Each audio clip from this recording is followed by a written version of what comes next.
नमस्ते, हजुरहरूलाई स्वागत छ। आज हामी यो स्क्रन्ची बनाउन सिकौं। यो हजुरहरूले जुनै कलरको बनाए पनि हुन्छ र सजिलो पनि छ। आउनु सुरु गरौँ। त्यसको लागि हामी एउटा सुर्काउने डल्लो बनाउनुहोस् र यसमा रबर र धागोको कलर एउटै भयो भने राम्रो। यसो गर्नुहोस् र यहाँ राखेर छिराएर यसरी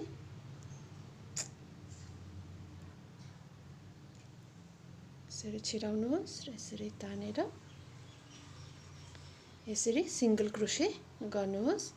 यहाँनिर 45 वटा जति यति सिंगल क्रोशे गर्नुहोस् 45 टाइम्स, या तपाईहरुलाई जति धेरै गर्नु भए पनि हुन्छ। यो रबर चाहिँ छोपिनु पर्यो। यसरी सिंगल क्रोशे 45 चोटी गर्दै छु।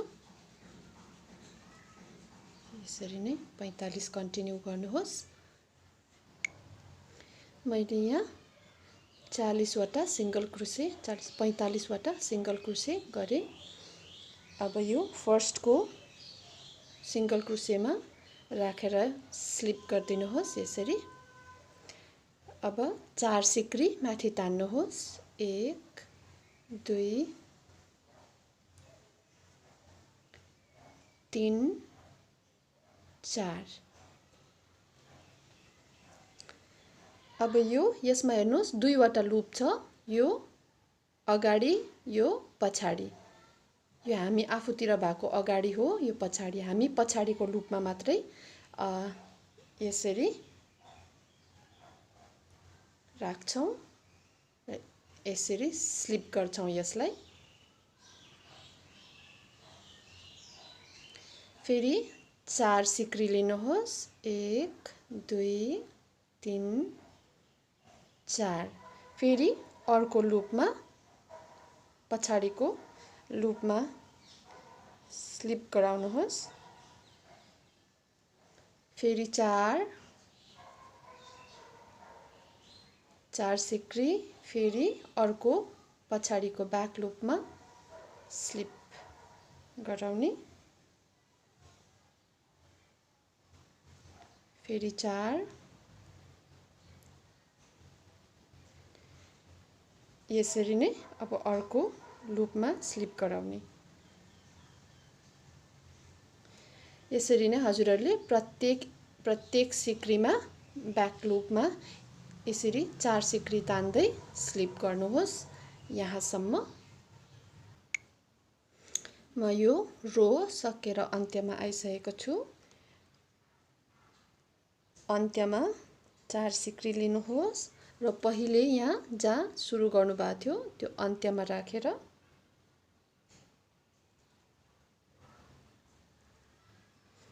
एउटा स्लिप बनाउनुहोस्। यो हाम्रो राउन्ड पूरा भयो। अब फेरि 4 सिक्री लिनुहोस् र अब यो अघि बनाएको जुन चाहिँ यो लेस छ, यो लेसमा सिंगल क्रोशे गर्नुहोस् यसरी। फेरि 4 1 2 3 4। अर्को सिक्रीमा यसरी सजिलोसँग राखी सिंगल क्रोशे 1 2 3 4 सिक्री यसमा राखेर सिंगल क्रोशे। यसरी नै यो राउन्ड पनि कम्प्लिट गरेर यहाँसम्म आउनुहोस्। यो दोस्रो राउन्डको अन्त्यमा आइसके। अब यो हजुरले अन्त्यमा फर्स्ट सुरु जहाँ गर्नुभएको थियो त्यसमा राखेर एउटा स्लिप लिनुहोस् र यसरी बन्द गरेर यसलाई छोड्दिनुहोस्। छोड्दा अलिकति धागो राख्नु होला यसरी, पछि लुकाउनु यता यता लुकाउनुहोस् यसलाई। अब हामीले अघि यहाँ जुन हामीले पछाडिको लुपमा मात्रै सिलाएको थियौं र यो अगाडिको लुप जुन हामीले छोडेको थियौं अब त्यसमा हामी काम गर्छौं। त्यसको लागि एउटा सुर्काउने सिक्री बनाउनुहोस् र यो अगाडिको लुप जुनै भए पनि हुन्छ, जुनै लुपमा हजुरले राखे पनि हुन्छ। यसरी राखेर पहिले स्लिप बनाउनुहोस् एउटा। यसो गर्नाले यो कसिन्छ र अब 4 सिक्री 1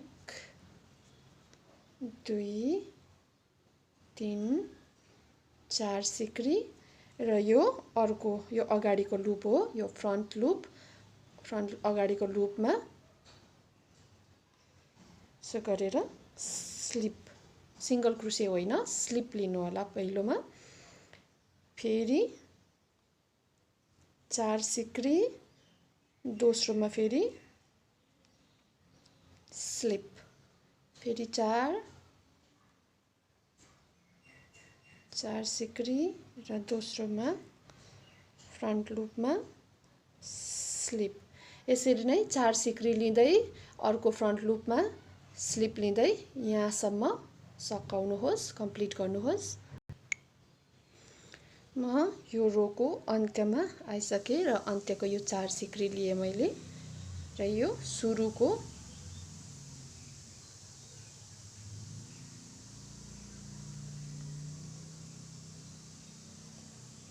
सिक्रीमा यसरी राखेर स्लिप लिने।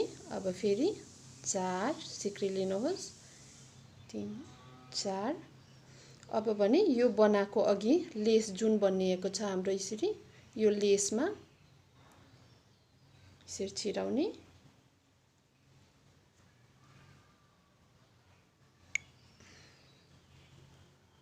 र यसरी सिंगल क्रोशे गर्ने। फेरि 4 सिक्री 2 3 4 अनि अर्को लेसमा यसो गरेर सिंगल क्रोशे।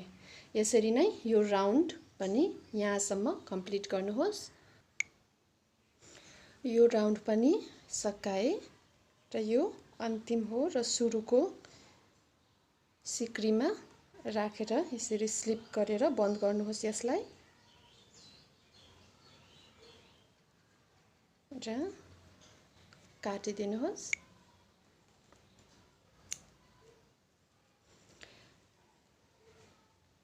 यो निस्केको धागोहरू जुन छ यसलाई यहीँ नकाट्नु होला, हजुरहरूको यो सबै फुस्किन्छ।